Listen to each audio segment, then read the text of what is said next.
need more light in here.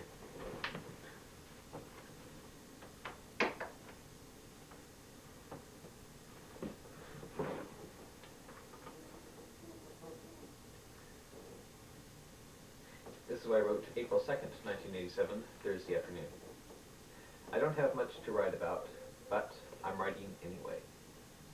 My parents talked me into majoring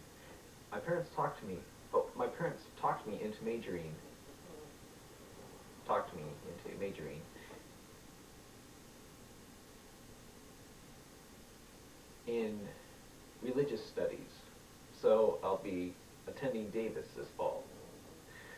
I think I should major in that field since I and my family are so much into the Bible.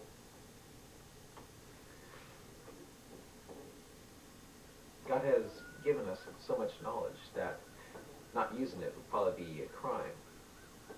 Maybe. Anyway, I was thinking of getting a credential in drama, but wow, looking at the drama section of the university catalog just turns my stomach. I'm finding out more and more just how much I don't like drama. I like acting in films, etc., but films nowadays are really anti what I believe in. I'm thinking of writing a short story based on No Exit. The story is called Reykjavik Hell, or No Exit at Reykjavik, about the two superpower leaders trying to get rid of nuclear weapons, seeing that it's pointless and meaningless.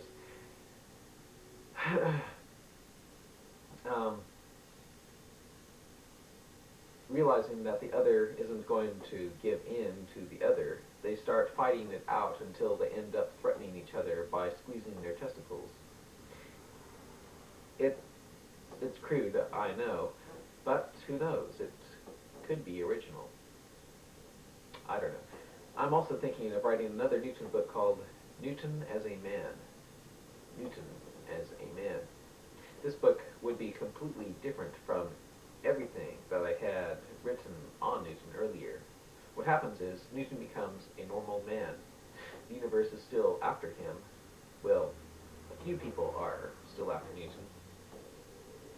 So Newton not only changes his looks, name, and identity, but becomes another character. Only his past is there to haunt him. Newton and what's left of his crew, after being on Mutania for 80 years, finally decides that he has had enough of his mutant existence. He and his crew realize that they've had enough of Mutania, so after Newton changes his identity, he destroys his beloved Mutania, his great ship, to keep it from falling into the wrong hands, and he moves to a beautiful planet where he tries to live out a happy existence with Sheena. The rest of Newton's crew go on their way. Anyway, it's probably going to be the most down-to-earth Newton that I have ever written.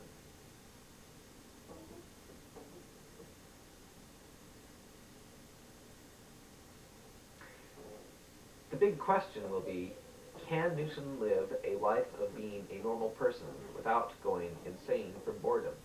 Because, when he was on Mutania, it was an exciting thing when we're together. Didn't know he was going to be attacked or something like that.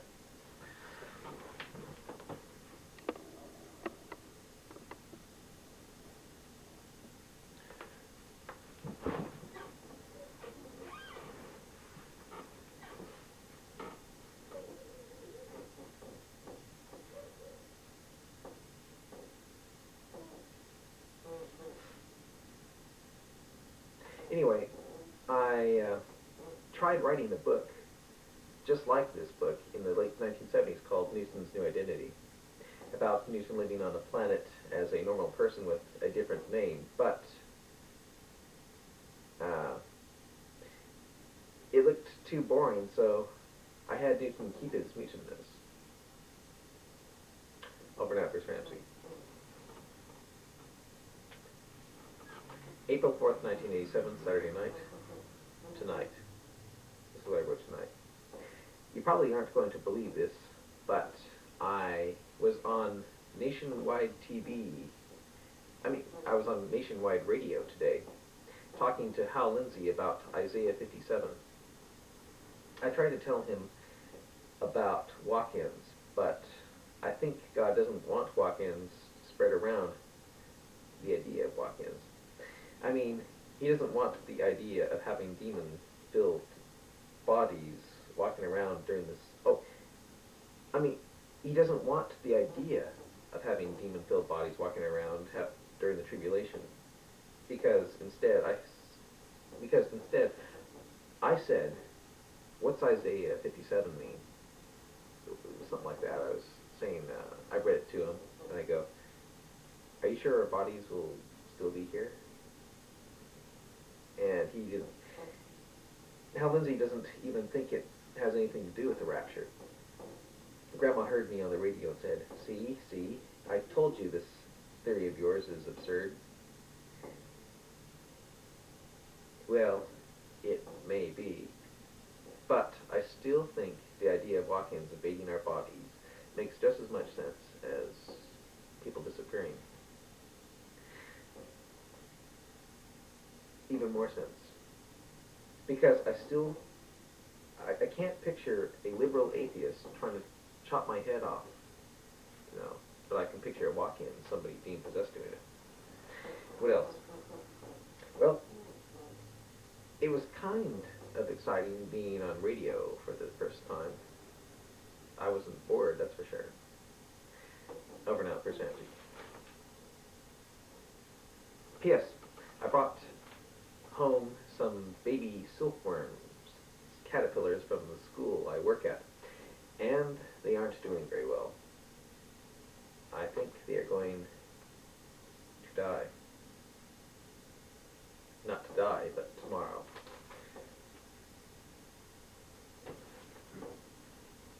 And that's all I have to say for now.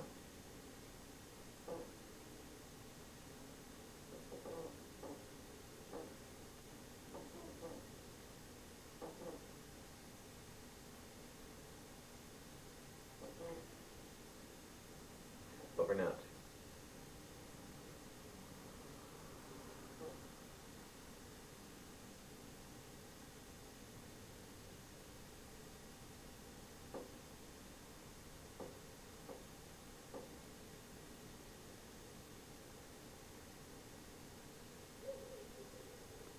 Over and out.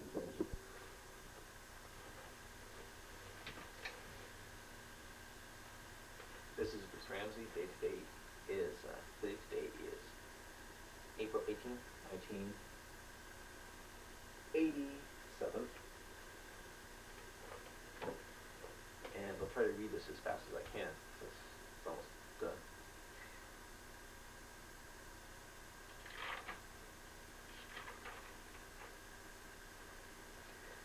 This is what I wrote April 5th, 1987, Sunday afternoon. Believe it or not, I'm thinking of writing a short story called Destruction of My God, or My God Fell at Berkeley, about a young, open-minded freethinker who takes his God to Berkeley and watches his God battle atheistic humanism. His God ends up being shot at with tanks and missiles like a great big Godzilla. And he survives pretty well until a philosopher starts shooting rockets of logic at him that reduces the young man's God down to a little whimpering pipsqueak who looks like Santa Claus. The rockets of logic contain the concept of eternal hell. In relation to the young man's God to being all love and just. When the young man's God is put in an old folks' home, the young man starts talking about living it up, and it ends up with him in despair, a la Berkeley. The man's God is destroyed by the philosopher because the young man didn't know anything about universal salvation. Well, tomorrow night is the Leonard Hagler fight. Everyone thinks Hagler is going to win. I used to think so also, but believe it or not, I think I have my doubts. I think Leonard is going to win.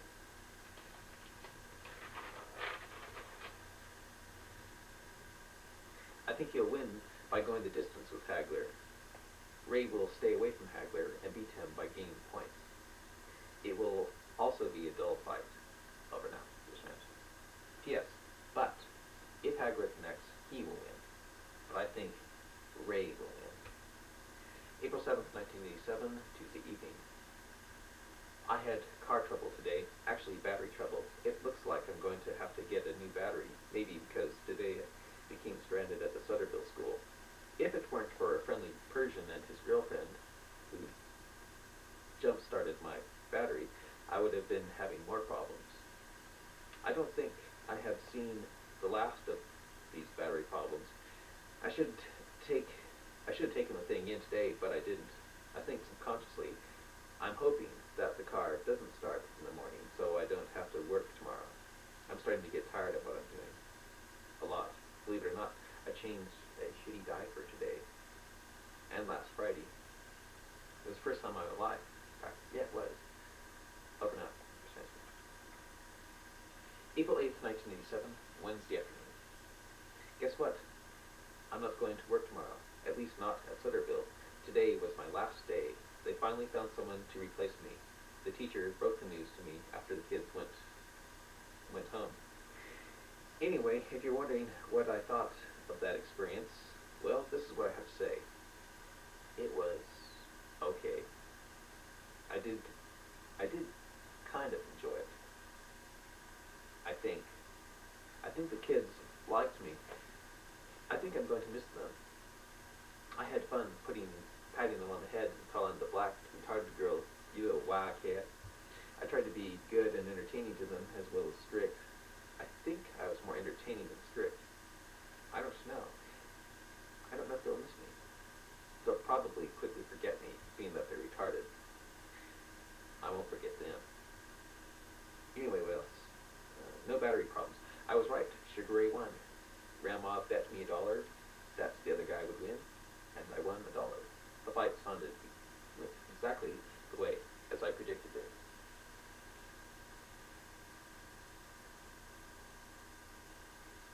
Oh, well, I can't think of anything able to write about.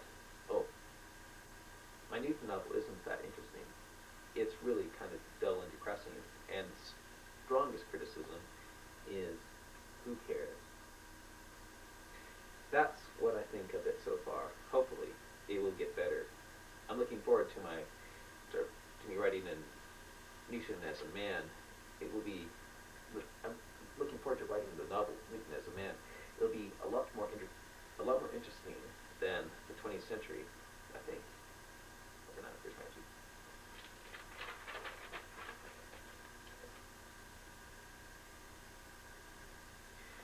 Anyway, I don't have enough time to finish the rest of this.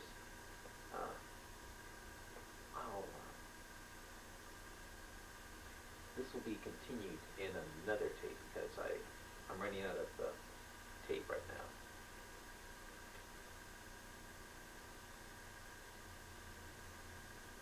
I don't know if the next videotape will be called. It'll be called something. Not me. I don't think I'll call myself Mr. Christian. I think I'll call myself, I don't know, but it'll be a new diary, new video thing. Over now. Bruce Ramsey.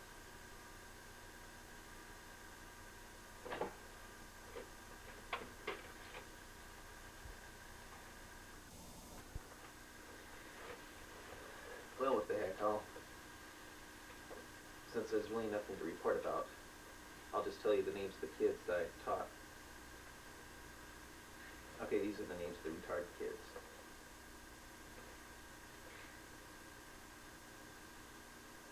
Their names were Tanya Hall, who liked to slobber around me all the time, Aaron Barnes, who was the BB. Tanya always said, "Where you going?" and "What you gonna do? What you do?" And there was Natasha, the deaf girl, who was black, Diana Yi, the little Chinese girl, Alexis, the little wild cat, who was funny, Michelle Hoagie, who I called the puppy dog, the puppy doggy, who acted like a puppy doggy and jumped like a puppy froggy all the time. Then there was Amara with the big Indian eyes, and last Jacob, who was blonde. I'll probably stop off and see them every once in a while. Every once in a while when I get leaves from my caterpillars.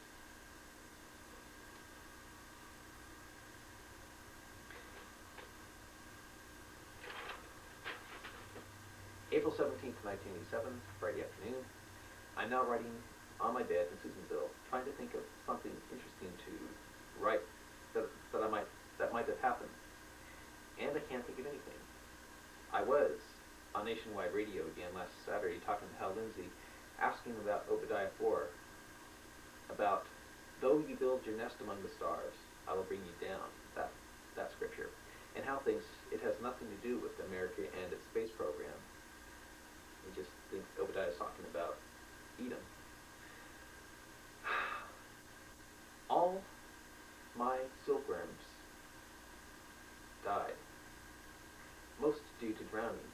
I think my biggest one died of a broken neck.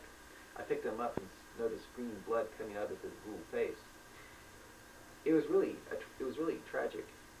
I drove clear out to Sutterville School, place where I used to work, to get the last two worms some mulberry leaves to eat. Then, when I went to put the new leaves in, the big one was dead, and the little one never recovered from being drowned.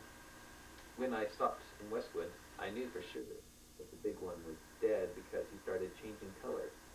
Out of frustration, I brought a bottle of tequila and put my large dead silkworm in it. Then I put the bottle in a secret place with a videotape.